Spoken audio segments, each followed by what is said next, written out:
अस्सलाम वालेकुम students and welcome to all the students in the right way academy. Students, आज हम इस वीडियो में क्लास फर्स्ट ईयर फिज़िक्स के चैप्टर नंबर 1 के शॉर्ट क्वेश्चन स्टार्ट करेंगे और डिस्कस करेंगे वन बाय वन। तो हमारे पास चैप्टर नंबर 1 है जिसका टॉपिक है हमारे पास मेजरमेंट्स।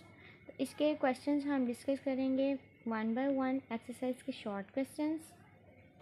क्वेश्चन 1 है हमारे पास, name the several repetitive phenomena occurring in nature which serve as a reasonable time standard। इसमें आपने क्या बताना है कि कौन से ऐसे फिनोमेनाज हैं जिनको आप टाइम को मेजर करने के लिए इस्तेमाल करते हैं। तो सबसे पहले हम रेपिटेटिव फिनोमेनाज देखेंगे।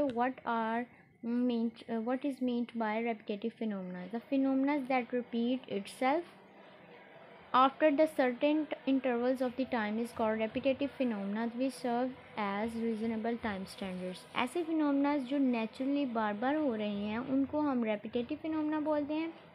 तो स्टूडेंट्स, उनमें से कौन से ऐसे फिनोमेनास हैं जिनको हम टाइम मेजरिंग के तौर पर यूज़ किया जा सकता है। या स्टूडेंट्स, सबसे पहले तो यहाँ पे आपने देखना है और एक बात याद रखनी है कि नेचर में कोई भी ऐसा फिनोमेना नहीं है जिससे हम एग्जैक्ट टाइम को मेजर कर सकते हैं, मतलब कि 100% एक्यूरेसी उससे हम मेजर कर सकें। तो जितने भी फिनोमेनाज हम यहाँ पे यूज़ करेंगे वो अप्रॉक्सीमेटली यूज़ किए जा सकते हैं।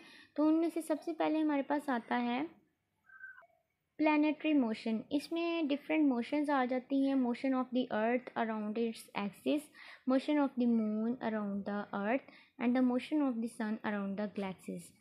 इसमें आप मोशन ऑफ द अर्थ को यूज़ कर सकते हैं टाइम मेजरिंग के तौर पर as a repetitive phenomena. Next हमारे पास आते हैं फिनोमेनाज। डिफरेंट फिनोमेनाज हैं जिनको हम यूज़ कर सकते हैं टाइम मेजरिंग के लिए। सेकेंड फिनोमेना है रेडियो एक्टिविटी। अब रेडियो एक्टिविटी में आप क्या कर सकते हैं, हाफ लाइफ और मीन लाइफ को यूज़ कर सकते हैं टाइम मेजरिंग स्टैंडर्ड्स के तौर पर। नेक्स्ट है third one, speed of the light, इसको आप यूज़ कर सकते हैं। फोर्थ वन है motion of the atoms in the crystal letters, vibrations in the crystal letters जो हो रही होती है उसको आप यूज़ कर सकते हैं। यहाँ पे अगर आप देखें तो ये हमारे पास 2 एटम्स हैं, इनके दरमियान जो मोशन हो रही होती है वो स्प्रिंग लाइक मोशन होती है, to and fro motion particles के दरमियान। तो इसको आप इन ऑसिलेशंस को यूज़ कर सकते हैं एज अ टाइम मेजरिंग के तौर पर। रेपिटेटिव फिनोमेना में आ जाते हैं ये, तो इसको आप यूज़ कर सकते हैं। नेक्स्ट है हमारे पास question 1.2, give the drawbacks to use the period of the pendulum as a time standards. इसमें उन्होंने क्या पूछा है कि जो सिंपल पेंडुलम है उसके टाइम पीरियड को हम टाइम स्टैंडर्ड के तौर पर क्यों इस्तेमाल नहीं कर सकते, उसके ड्रॉबैक्स क्या हैं।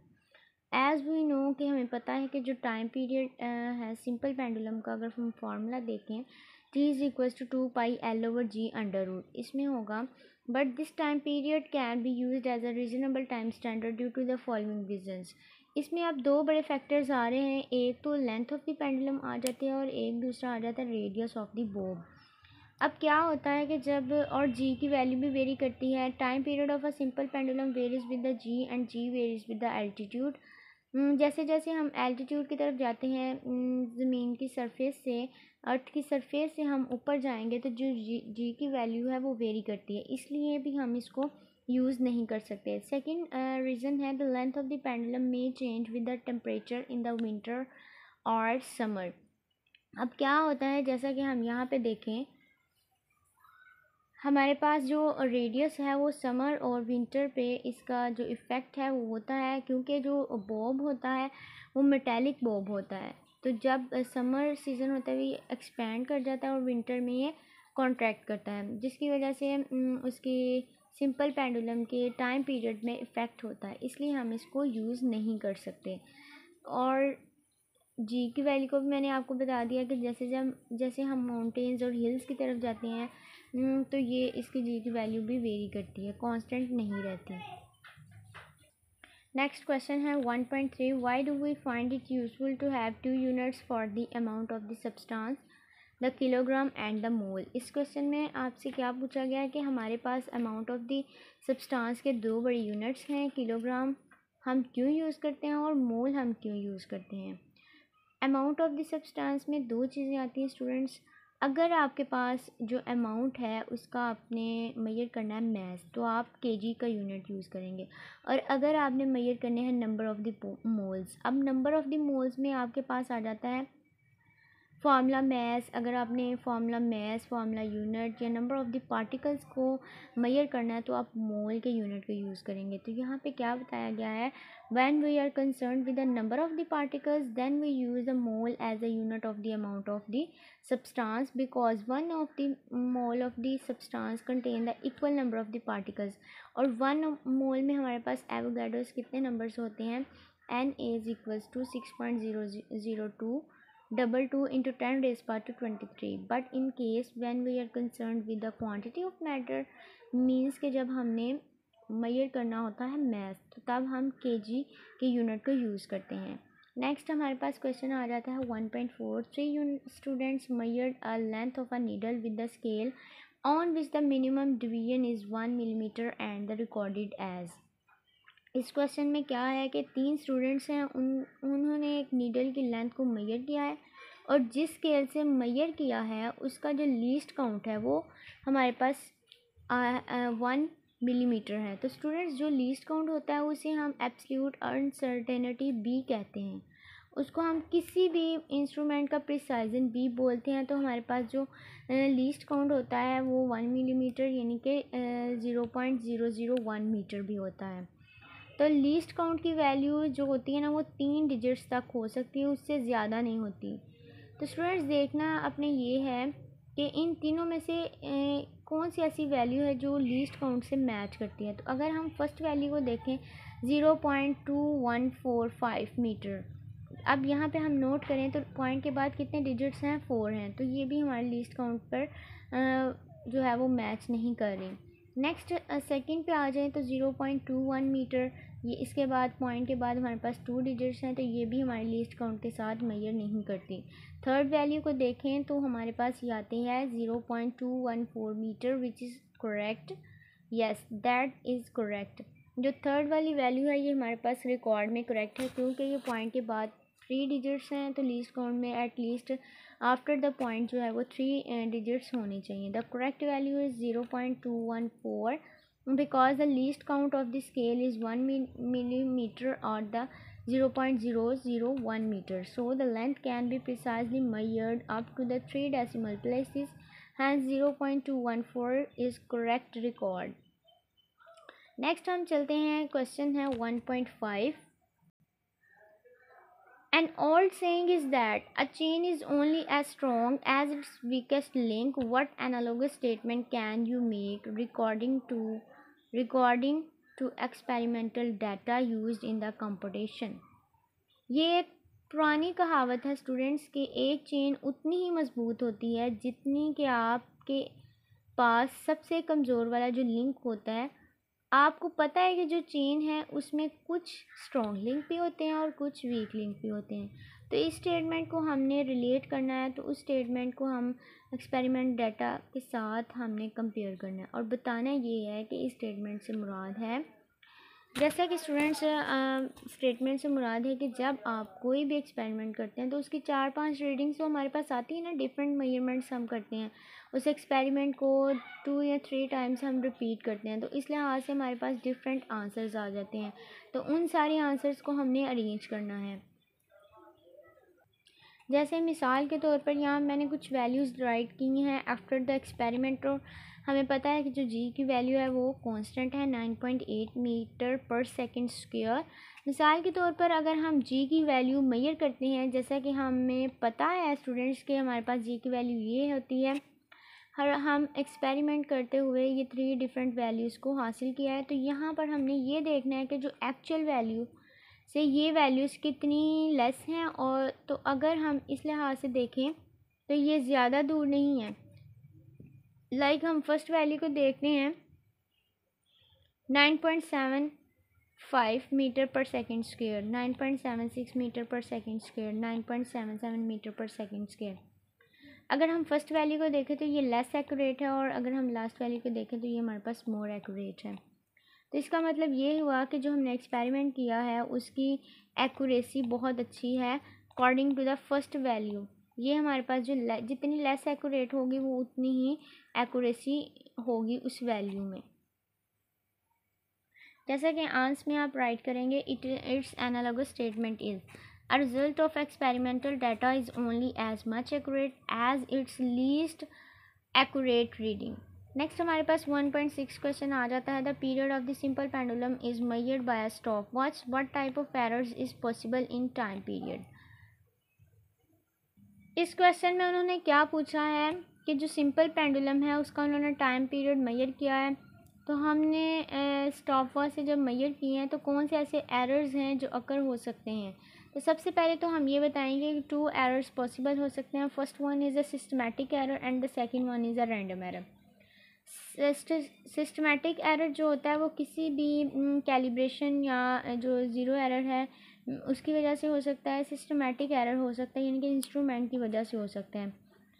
और जो रैंडम एरर है इसमें हमारे पास डिफरेंट कंडीशंस आ सकती हैं, लाइक हमारे पास जो कॉज होता है वो अननोन होता है। अब यहाँ पे बात ये है कि जो अननोन हम बोलते हैं, हम कॉज अननोन है, इसका ये मतलब इससे ये मुराद होता है स्टूडेंट्स के ऐसा बिल्कुल नहीं होता कि हमें कॉज का ही नहीं पता होता। असल में जो स्टूडेंट्स रैंडम एरर के बहुत से काजेस हो सकते हैं, तो इन काजेस में से कौन सी एरर हो रहा है ये हमें नहीं पता, इसलिए हम कहते हैं काज अननोन है। जैसा कि यहाँ पे बताया गया है कि inexperience of the person and negligence के कुछ अनएक्सपीरियंस पर्सन जो है वो मेजर कर रहे होते हैं वैल्यू को, इसलिए उनसे रैंडम एरर अकर हो जाता है या नेग्लिजेंस की वजह से हो सकता है। नॉट करेक्टली मेजर्ड, इसके अलावा जो इंटरफेरेंस होती है विद द नेचर, इससे मुराद आप पेंडुलम का जो टाइम पीरियड मेजर कर रहे हैं तो हवा की वजह से जो पेंडुलम की मोशन है वो डिस्टर्ब हो सकती है।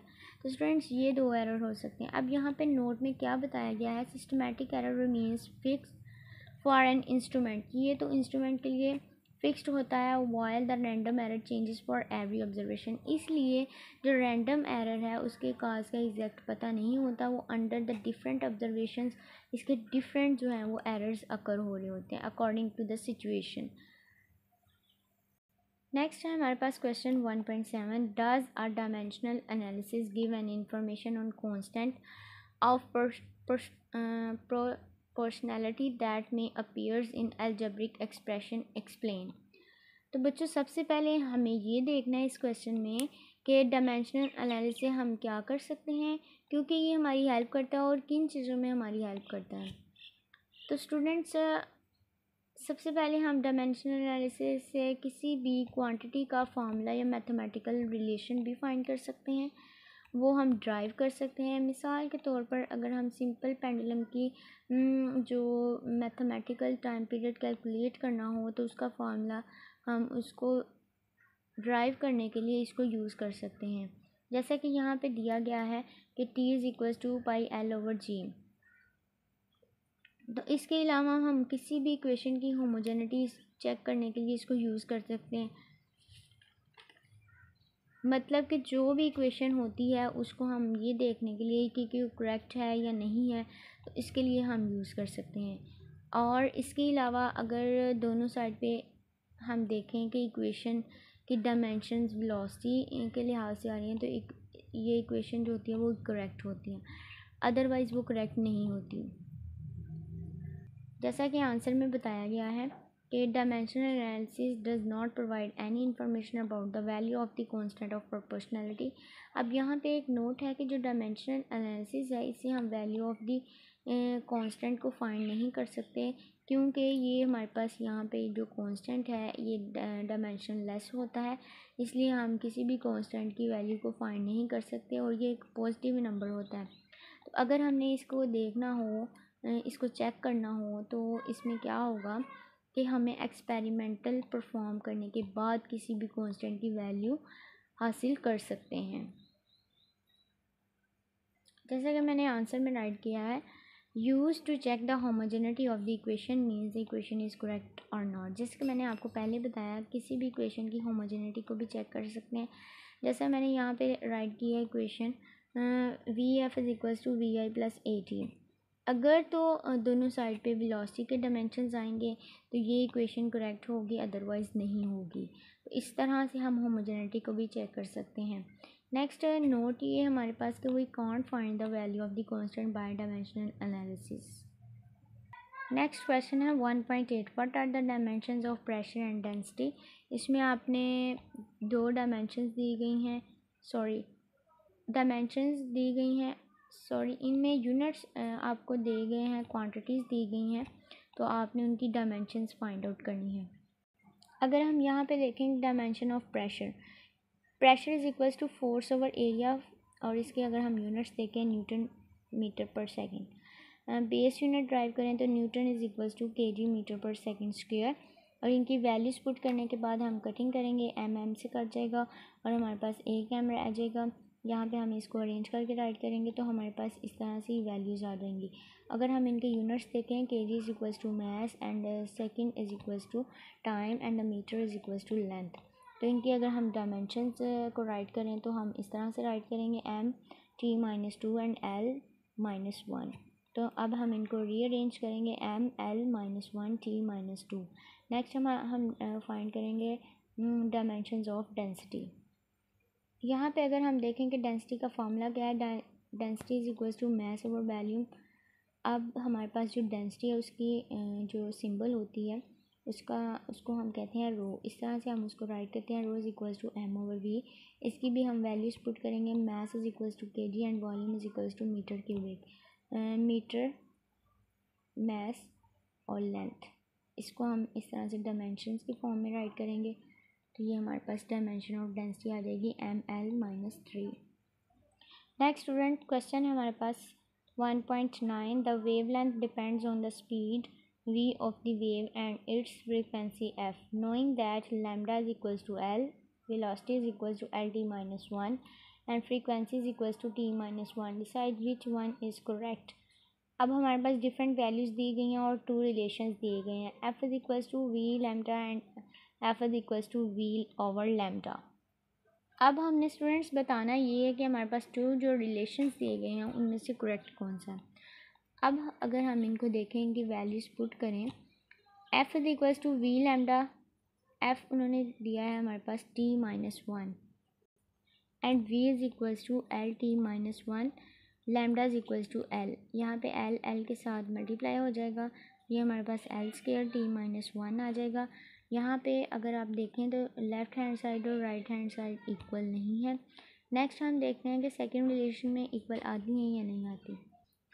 f is equals to v over lambda after putting the values of these, f is equals to t minus 1 and v is equals to lt minus 1 and lambda is equals to l। यहाँ पे हमारे पास जो l है वो l से cut हो जाएगा और हमारे पास दोनों साइड्स पे वैल्यू आ जाएंगी t minus one. So prove that the left hand side is equals to right hand side. तो हमारे पास जो सेकेंड रिलेशन है f is equals to v over lambda.